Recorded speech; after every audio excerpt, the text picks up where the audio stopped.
When I say black, y'all say Wall Street. Black Wall Street. Black Wall Street. When I say black, y'all say Wall Street. Black Black Wall Street Today explores entrepreneurship opportunities for economic development while highlighting business owners, trendsetters, and community leaders. And now, here's your host, Blair Durham.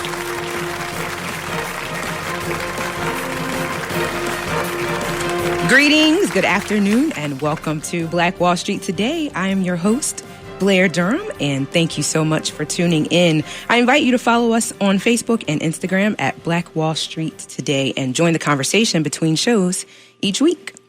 Before we get into this week's focus on niche businesses, I want to remind our listeners and online viewers about the critical need for this kind of programming in the media marketplace.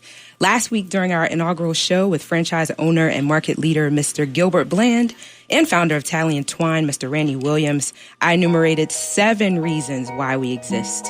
And I'm going to review those reasons. I think it fitting, at least as we are getting started. The first is, as we all know, the black dollar is extremely significant.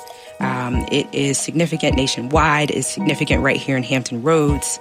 But that spending power, that $10 billion in Hampton Roads, that over $1 trillion in the United States has not translated meaningfully into any kind of political or economic power. That's reason number 1 why we exist. Number 2, Black business needs its own media platforms in order to get there. We have to tell our own stories, celebrate our own successes, create our own opportunities for public relations and advertising. That is why we're here. Number 3, this gives Black business owners another tangible resource for professional development. It gets us out of the we don't have anything mindset, which is just not true. We have tons, but because we have not had our own media platforms, we have no idea what we even have. Number 5, the strength of the show helps shape a positive perspective about what it means to do business with Black business owners and to do business as a Black business owner. We develop a pride that's necessary to really execute with excellence. We even have accountability built in. We can communicate with those that govern or those that would govern our operations on a public platform. We create access, hugely important. Last piece, our group matters. Our numbers matters. I have to reiterate this. We don't exist because we don't like other groups or because we believe in separation, but our group absolutely matters. Our numbers matter. Our progress matters. Our business matters. Hashtag that. Our numbers matter. So one of the questions that comes up is, where are our Wall Street-sized companies? If you do a quick Google search, you will find maybe 5 to 7 Wall Street-sized Black companies. Wall Street, as we know it, was built on the backs of slave labor, quite literally, and so it's a market that we have historically been excluded from. Even our references to Black Wall Street have more to do with an ideation of a concentration of Black-owned businesses, as was not only custom in Tulsa, Oklahoma, but in most of the major cities in America, and even the smaller cities like Portsmouth, Virginia, and Durham, North Carolina.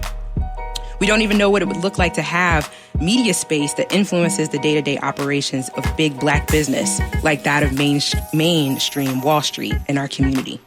Until now, that is the power of media. That's why a politician can allude to a thing, make a public reference, and it literally have the potential to change the market dynamics within a few short minutes.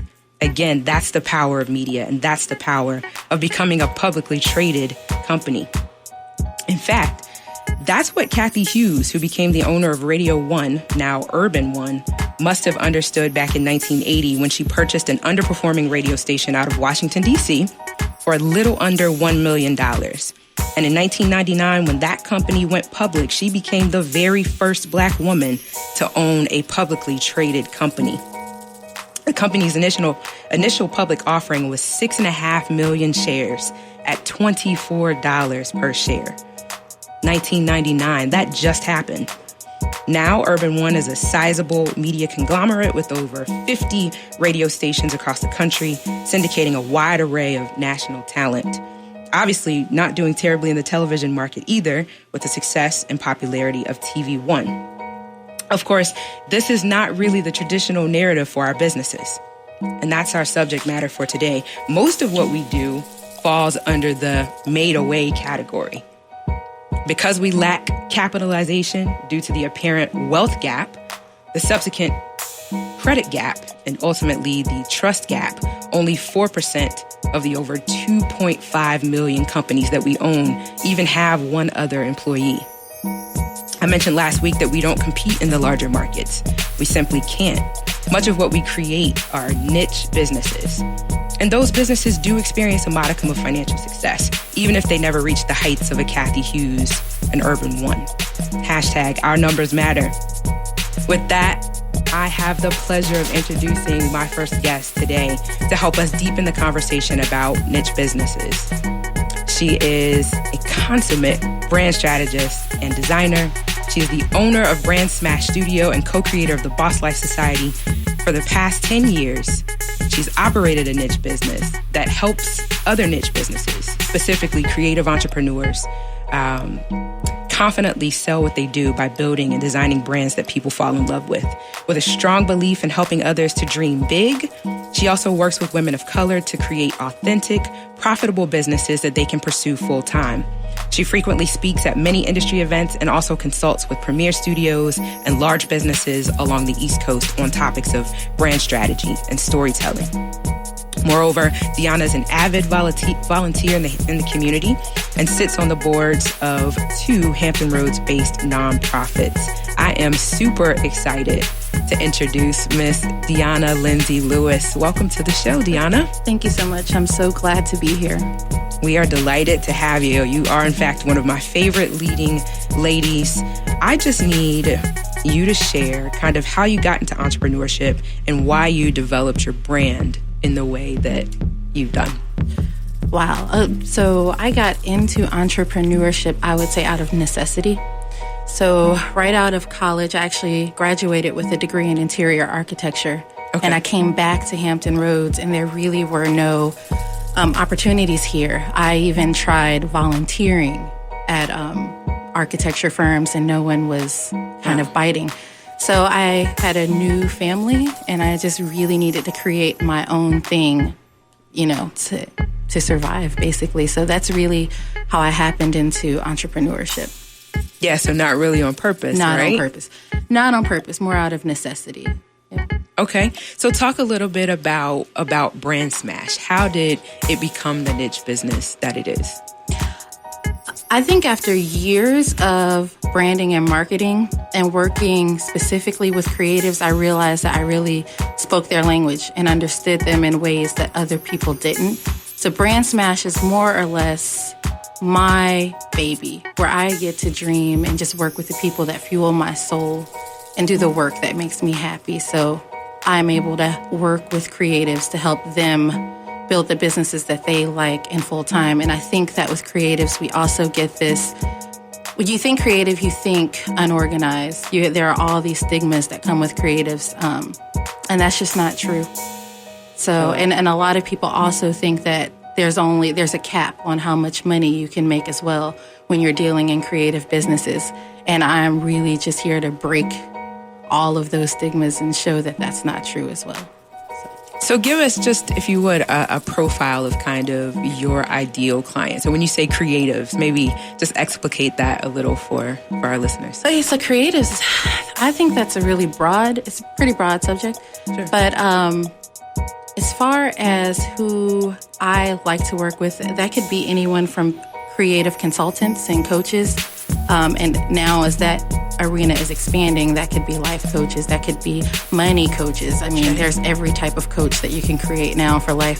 That could be artists, and it could be musicians, yogis, fitness instructors, food trucks. Like, it just kind of goes on. But really, it's more or less someone who's interested in taking more of a creative approach to their business, as opposed to just kind of going with what is normal or expected. Okay. That was a pretty wide range of business types. So what are some of the business types that you wouldn't work with? Just to kind of... So Brand Smash in particular, because that's outside of what I do as a brand strategist, I can work with all types of businesses. Okay. But Brand Smash in particular probably isn't ideal for, let's say, lawyers. Okay. Bankers. I would say people who have the necessity to, it would be like standard corporate America where it has to be buttoned up suit and tie and there's no flexibility for creativity or personal style. Sure. It's probably not the best fit for Brand Smash. Okay. So after having worked with Brand Smash, what is it that a creative would walk away with? So after working with me, a creative one walks away with the ability to manage his or her own brand. I work in such a way that I don't anticipate that you will need me forever. Okay. So if I've done my job right, then you walk away knowing how to continue to build your own brand, for one.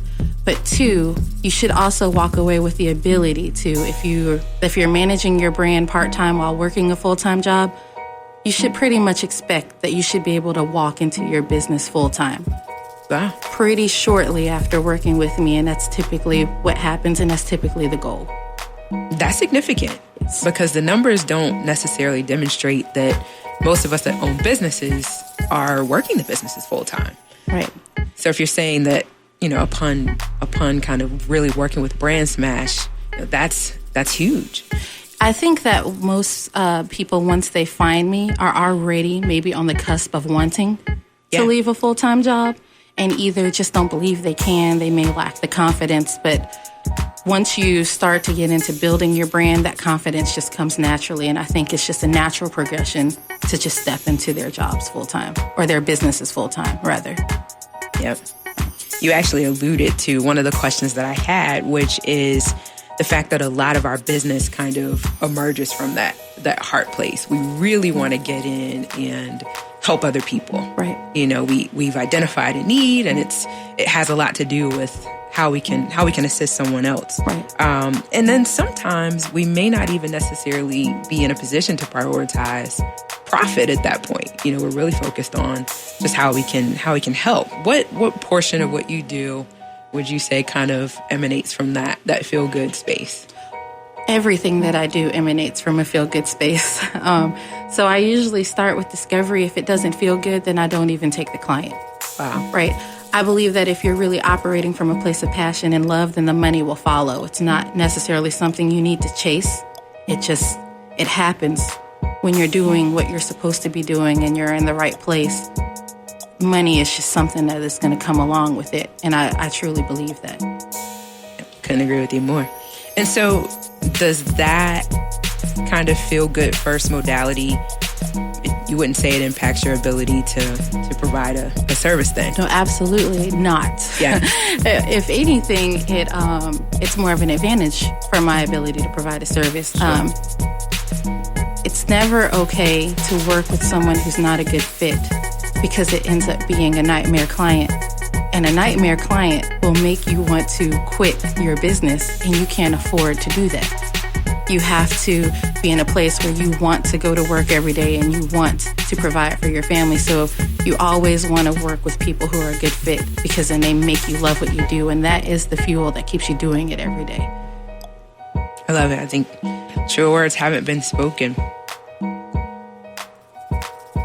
So I guess the next question kind of becomes about scalability, right? Because when I'm hearing you, it feels like everything is sort of like Deanna's right there in the middle of it. Like the business couldn't necessarily sustain itself.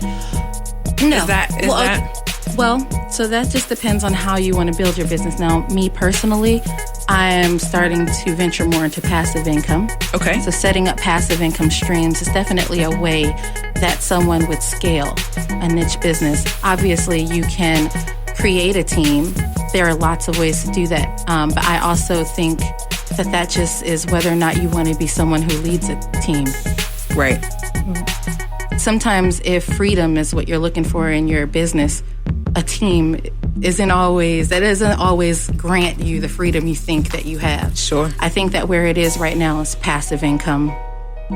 I can't say that enough. So just figuring out a model to generate passive income, entrepreneurship, things of that nature is another way of scaling your business as well. And I think that when it comes to niche businesses in particular, a lot of people are afraid to create a niche business because you feel like there's not a large enough market or that in some way the clientele will run out. And that's just not true. That couldn't be further from the truth when you're dealing with niche businesses. Yeah. And an example I always like to use is, say you were looking for makeup. And you're in a shopping center and there's a Walmart and there's a Sephora. Okay. Everyone who's looking for makeup is going into Sephora. Sure. Because Walmart, they have makeup, but they have everything. But when you're looking for something in particular, you want to go to the people that you feel specialize in that. And you will always catch those people every single time. But trying to specialize in everything, you're guaranteed to always lose some of those people every single time. Sure. One thing that came to mind as you were saying that is sort of the way in which the digital environment, right, social media in particular, probably gives you a platform where you can really influence your market. Absolutely. In a way that you probably couldn't if you were having to compete with. The thing about choosing to be a niche business is that you eliminate competition. You create a lane for yourself that no one else is even trying to compete in. And Sure. even if they were, you're able to differentiate what you do in such a way that people just don't see the competition there. And as far as the digital space, if you concentrate on who your clients are and what they really want, then you do open up an opportunity for you to help them in ways that other people don't understand and other people can't, which then just establishes you as an expert in your field. And again, that's kind of how niche businesses work. And that's the advantage of niche businesses. Got it. So scaling for you doesn't necessarily look like leading a team. It's more so about how you can create additional streams with the kind of content that you have already created. How would you? Now, I do have a small team, but I definitely started my studio with the intention to always be purposely small. Okay. Just because I like a more intimate environment like that, and I really need the freedom to go as I please. So I don't want to say that scaling doesn't look like creating or building a team with niche businesses, because it's totally doable. Okay. Just not personally my preference. So. Yeah. I love it. I'm excited. I'm getting hands. I think we're getting close to a break. I do want to ask, what advice would you have for someone that has identified that lane? They feel like they've got a space where they would fit with regard to their passion, their skill set, and they're not quite sure what it would look like to take that leap. Aside from coming to Brand Smash, yes, I know that's number one. Definitely brand. No, honestly, if you have a lane that you've identified and you know who your market is, the best advice I can give is to hit the ground running. Sure. And I don't necessarily mean quit your job and jump right into it. Okay. I know that's the message that is out here a lot, and sometimes it's good to take that leap. But more oftentimes than not, it's better to maybe maintain a side job until you're able to step into it. But I think that the thing that kills businesses and dreams faster than anything on the planet is scarcity mindset. Allowing yourself to believe that there's not enough money, there are not enough clients, and that no one cares about what you're doing. You care about what you're doing, and that's all that matters. So my advice is to hit the ground running and block out all of that negativity and identify when you're actually having a scarcity mindset and switch over into an abundance mindset. Awesome. Is that the kind of consulting you provide as well? Do you? Absolutely. Yes. Okay. So confidence and you can do it comes along with branding as well. Awesome. I love it. Deanna, how is it that people are able to reach you? You can reach me at www.brandsmashstudio.com, also on Instagram and Facebook. Fantastic. Well, with that, we are going to take a break. We'll come back and get a couple of closing words from you. Super excited to have you in. Absolutely. The other thing we'll do on the other side of the break is we'll add this to the list. So make sure you stay tuned. Talk soon. Excellence is being able to perform at a high level for a long period of time. The next level success is just a step away. Stay tuned. Black Wall Street Today will be right back after a word from our underwriting sponsors. Welcome back. We are here with Deanna Lindsay Lewis of Brand Smash Studio. Just with some closing thoughts. Over the break, we were talking about how it is that creating a niche business gives you your own lane. It kind of makes you a subject matter expert in a thing, lends itself very, very nicely to multiple income streams, such as... Again, I'll elaborate more on other passive income streams. Sure. So in the digital space these days, you don't need anyone to give you an opportunity. Podcasts, courses, ebooks. Basically, being an expert in your lane means that you have knowledge that you can teach other people. So any platform that will just allow you to share your knowledge base is a way to scale your business and create more passive income streams. Another way is to, if you have a process for how you like to do your business, you can trademark that process and then you can license it. And basically just kind of hang out and let other people do it and allow the income to roll in that way from it as well. Huge opportunity with niche businesses. Absolutely.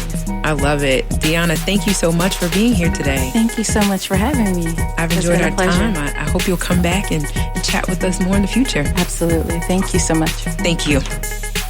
Hey, and with that, we've actually reached what is already one of my favorite show segments. I know you're thinking, how are you going to have a favorite and you're only 1.5 shows in? Well, I'm glad you asked. Hashtag add this to the list. Hashtag move the needle. Let's highlight Black-owned businesses that you absolutely need to support. All right, I got a couple from our online viewers that I'm going to highlight first before I highlight those that I have here. Mango Bistro in Hampton, Virginia. Fantastic restaurant. If you've never had their beignets, you have to stop by for breakfast so that you can grab some of those. Absolutely delicious. Montego Island Grill coming in as well. Delicious restaurant there in Virginia Beach. Also, looks like J&K Style Grill. Not sure what city J&K are in. I thought they were in Virginia Beach. Not sure.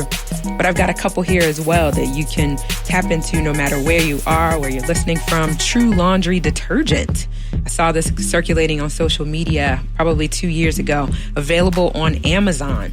True Laundry Detergent, Black-owned company. The next one I've listed, Positive Vibes Bookstore, is a staple in the community from which we broadcast. I urge you, if you're watching online and if you're traveling into the Hampton Roads area, visit Positive Vibes Bookstore.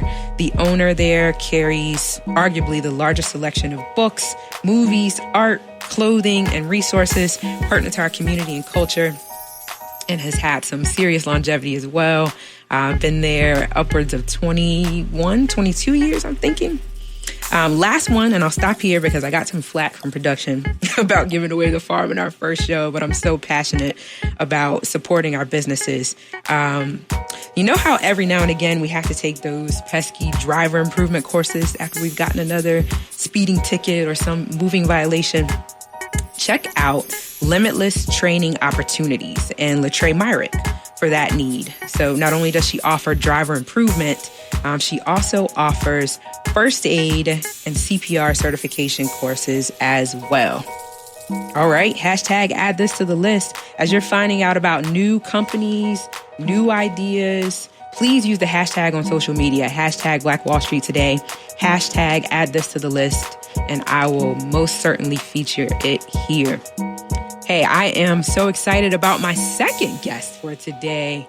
Calling into the station, I recently had the opportunity to learn about her incredible journey as a practitioner, as an entrepreneur, and really honing in on her purpose. She is the owner of Taylor Counseling and Consulting. She is the mastermind behind the popular podcast, Minding My Black Business. She has elected to focus solely on the Black community in general and Black entrepreneurs in particular. Let's please welcome niche business owner, Dr. Janae Taylor. Dr. Taylor, welcome to the show. Oh my goodness, Blair, I'm so excited to be here. Thank you for having me on. I am delighted to have you. Thank you so much for joining us today. Absolutely, absolutely. Please tell our listeners the story of why and how you developed your specialization in working with Black entrepreneurs. Oh, how much time do I have?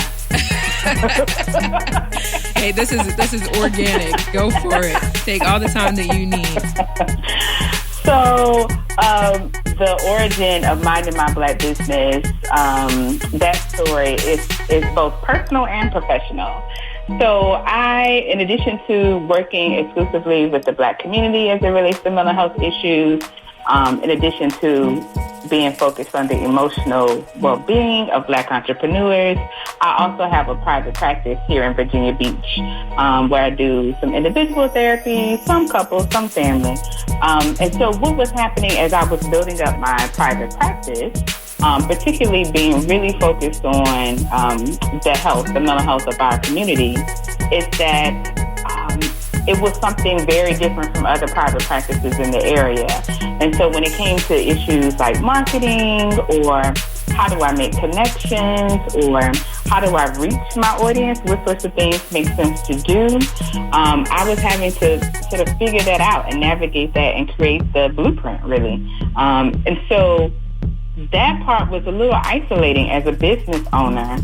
Am I doing this right? Am I headed in the right direction? A lot of trial and error. And so I would talk to some of my friends, some of my peers who also are entrepreneurs.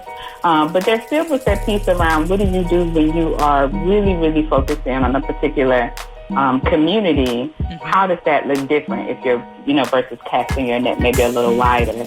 So for me, the personal and maybe even selfish part was I felt like I wasn't the only entrepreneur who might be struggling with community. Like, where can I find other people who are also focused on my people so that we can sort of barter or whatever?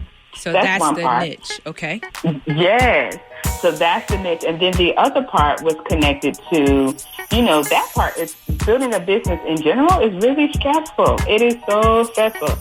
It's overwhelming. It's unpredictable. At times it is, you love it. Then, 30 minutes later, it could be driving you up the wall.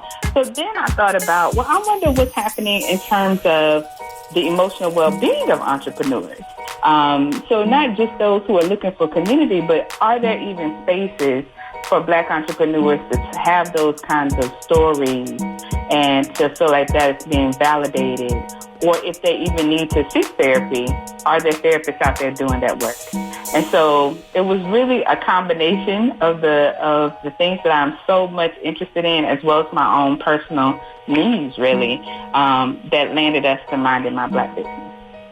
I've got to ask, Yes. Dr. Taylor, Yes. did you or have you yet been able to find a mentor in the space that you were working in?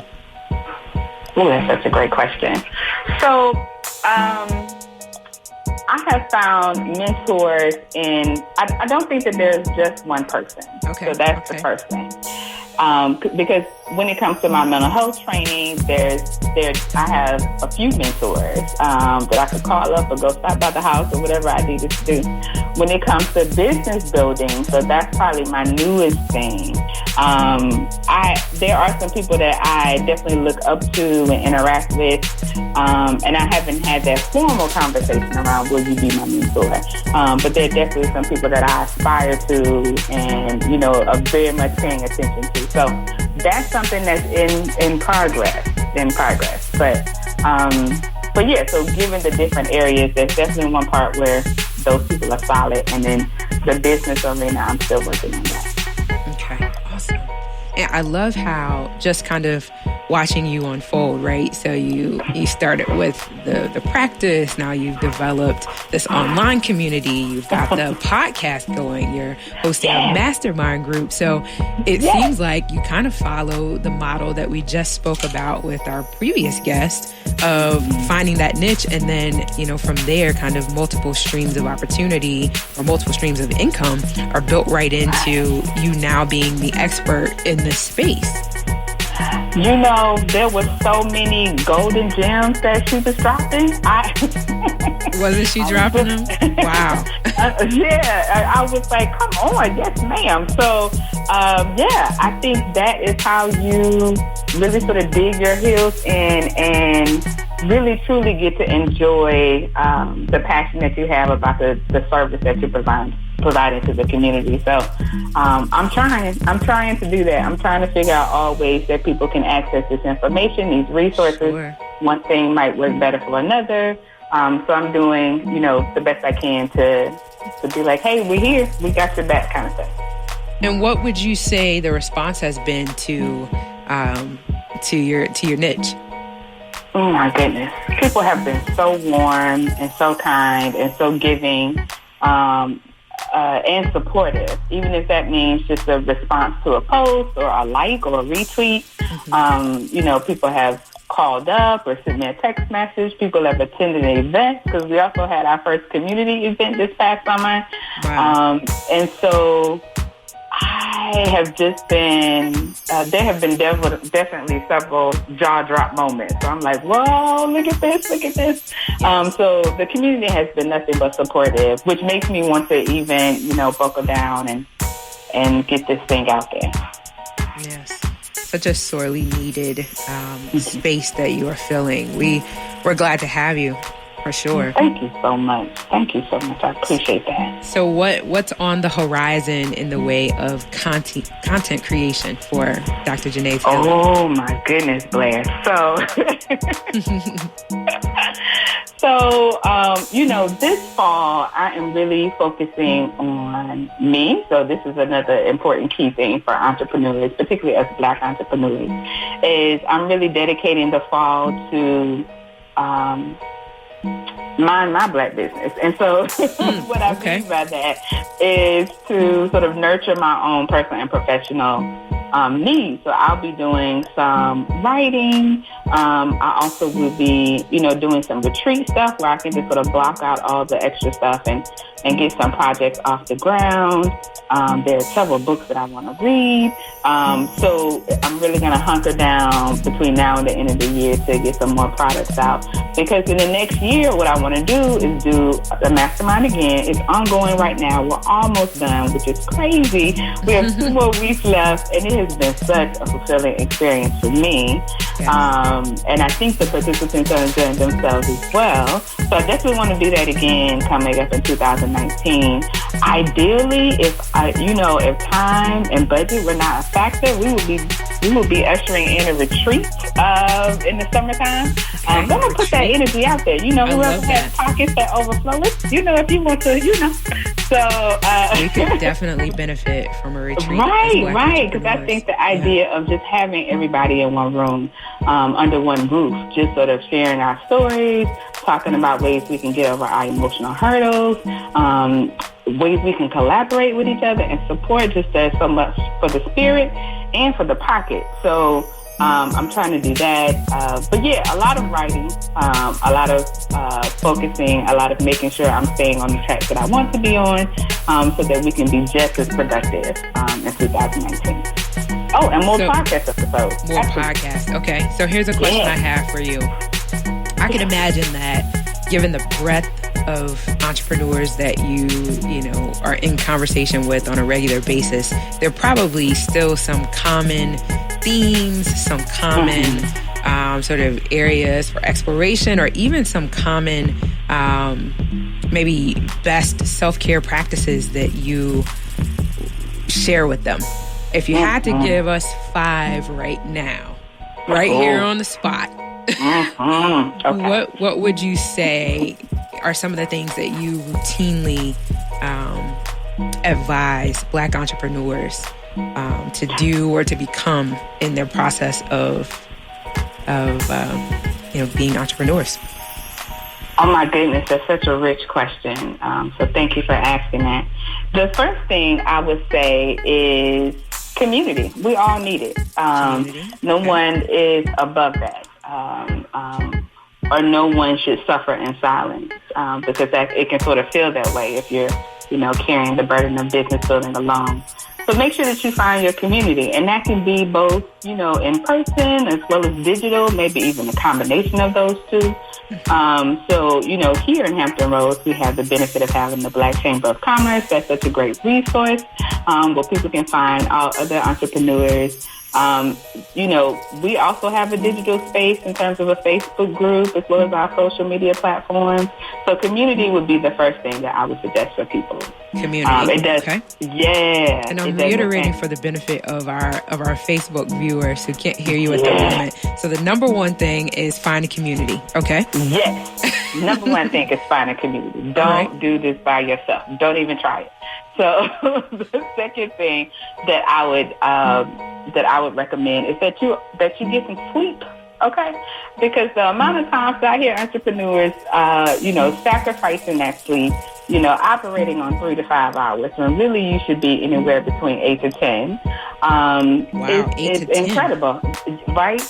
That seems like an incredible number, right? Yes, it does. So I'm gonna meet you somewhere in the middle. Let's say we just aim for 6 to 8, right? Let's just get the bare minimum of sleep, just 6 to 8. And even for some people, that can feel like a stretch. Okay. But when you don't have sleep, or when you are sleep deprived, it just sort of impacts you in so many ways in terms of your memory, your focus, your ability to attend to issues, your mood, your immune system. And so imagine trying to build a business with all these things kind of going against you. So sleep is the second one. I like that one because you're saying that there's some things that we may not even notice are going awry. Absolutely. When we are sleep deprived. And you're defining sleep deprivation as anything under 6 hours, would you say? Yeah. Okay. Anything under 6 Absolutely. hours. Anything under 6 hours is sleep deprivation. I got it. Right. Yeah. I'm making a note. Trust me, I'm writing it down. Sleep. Somebody needs to hear that. Get that sleep. Okay. And I don't mean get 2 naps and then that counts as 6 hours. That's not what I mean. I mean a whole uninterrupted 6 hours of sleep. Right. Uninterrupted. You threw a real wrench in there now. Okay. Yeah. Had to make that clear. Okay. So the third piece is you will experience some level of stress and being overwhelmed. And so I think the reason why I'm saying it in that way is because I think sometimes people struggle when they hit that wall and then hit themselves with the should. This should not be happening. The down parts are really can be really hard for folks. So you will experience some level of anxiety. And so anxiety for me, or entrepreneurial anxiety, is kind of made up of 3 things. So it is fear. Is that trademark, Dr. Taylor? Entrepreneurial anxiety? It's not, but okay, y'all talked about that in the first segment, but I'm gonna write that down. Trademarking your process, right? Trademarking your process. Yes. So minding my black business is trademark, but that phrase is not trademark. Okay. So it's said 3 things. 3 things. Okay. So stress, worry, and fear. And so those are things without a doubt, I know every entrepreneur I'm talking to has experienced all those things, if not all at once. Mm-hmm. So that will happen. And you need to have systems in place to address all of those things. And so for me, that is sometimes where the work comes in, when, people don't have that, or the things that they have been doing are no longer working. So being able to find ways to cope when you hit those emotional challenges, because they are going to happen. Okay. So the inevitability of anxiety, kind of understanding that a piece of it is normal. Yes. Okay. Yes. And maybe even, would you say, defining normal, maybe having a baseline kind of understanding, and then, when things go above or beyond that point. Mm-hmm. Okay. I got it. Yeah. No, I think that kind of lends myself to the next point, which is kind of connected also to point number 1, is you need to have, so community is important, but I'm going to break that down even further. You need to have a set of entrepreneurial friends or support network, as well as people who knew you before the business began. And so they can sort of help you with that baseline. And because the entrepreneurial friends might not know, they might see you operating in this, extreme capacity and think that is your baseline. Wow. And not realize that you're only sleeping 3 hours a night, or that you don't take lunch, or that you don't go outside, or that you haven't seen the sun since the weekend. So they might think that's your baseline, but having those folks that are not connected to your business, for some folks that might be family, the people in your house. So be like, you know what? I think it's time. I think it's time to go stretch our legs, and they can sort of pull you out of yourself. So have those folks. Okay. So we need entrepreneurial friends, and then we also need friends that knew us before we were entrepreneurs that might help to remind us of the balance that's necessary in our right, particularly if you're falling outside of your baseline. So if you're, if they haven't seen you in a while, they haven't heard from you in a while, or sometimes family and friends can just sort of tell that something is off. So even that, like, how are you doing, can be enough to get you started in doing that introspection work. So that would be that. Okay. Now, so the fourth tip is, I think this is number 5. And may I make a request for number 5?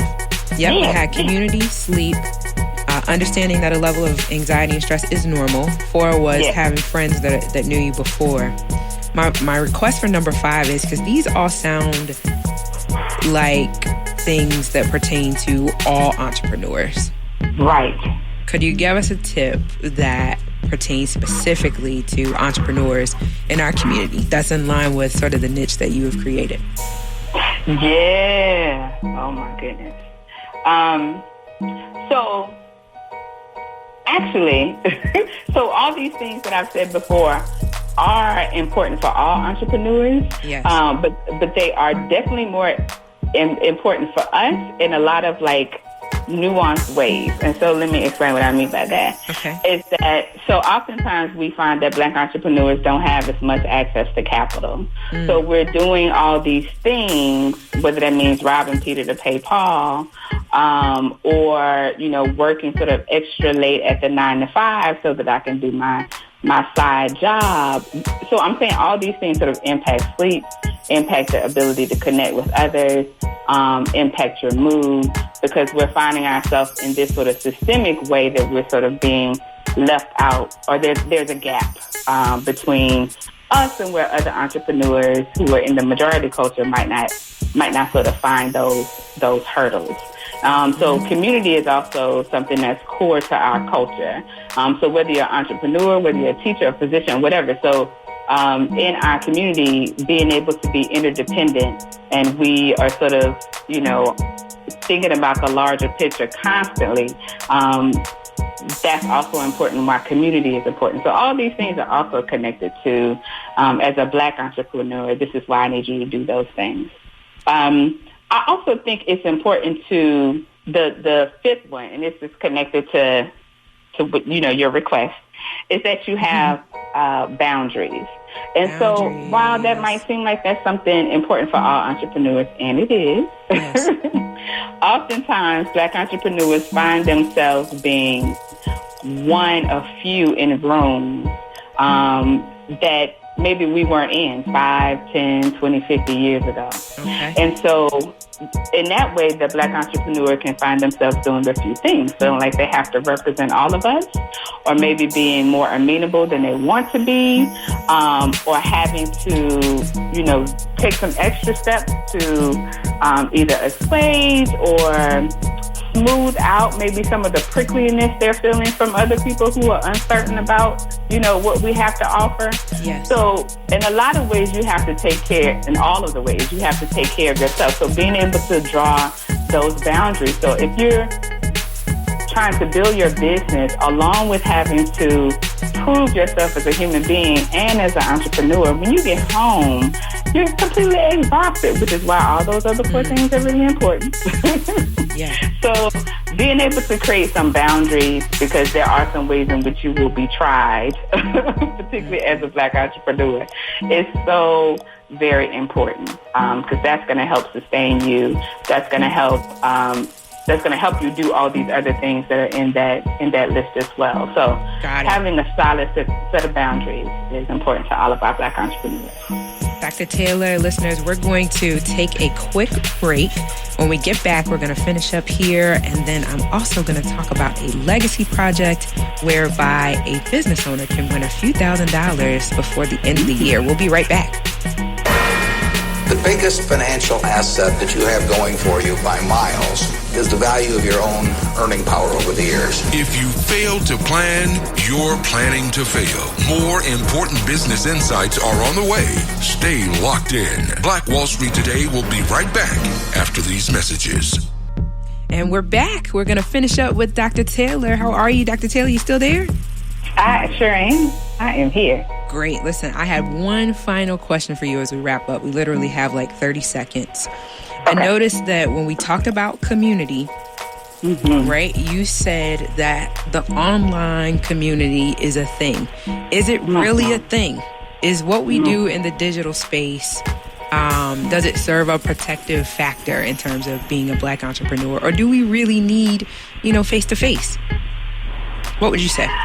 Oh, my goodness. See, that feels like two questions, but you said I have 30 seconds. I know, it's not really a closing question. I'm cheating. Go ahead, though. But that's fine. So absolutely, I think there is room in our lives for digital connection. So we might be in spaces where geographically there just aren't many other Black faces around. And so, but if you can, do things like join a mastermind, join a Facebook group, join a whatever sort of experience that you can have digitally, then that sort of closes the gap a little bit for you in terms of that isolation that you might be experiencing as an entrepreneur. Now, nothing beats face-to-face time with people that you care about or care about you or are concerned about you and your interests. Nothing trumps that for sure. Yeah. But I do think that there are some benefits to having those digital communities. And so I think if you can find them that match your needs, then go for it. Dr. Taylor, I have loved having you on here. Cannot wait to have you on again. The people can find you at mindingmyblackbusiness.com. That's it. I surely will be there. Absolutely. Great. We look forward to talking with you soon. Thanks, Blair. Thank you. It has been an absolute pleasure hosting Black Wall Street today. I am Blair Durham. Join us online, Facebook and Instagram at Black Wall Street Today. Talk to you next week. Thank you for tuning in to Black Wall Street Today. Continue the conversation via our Facebook page at Black Wall Street Today and request a feature by visiting our website at www.blackwallstreet.today.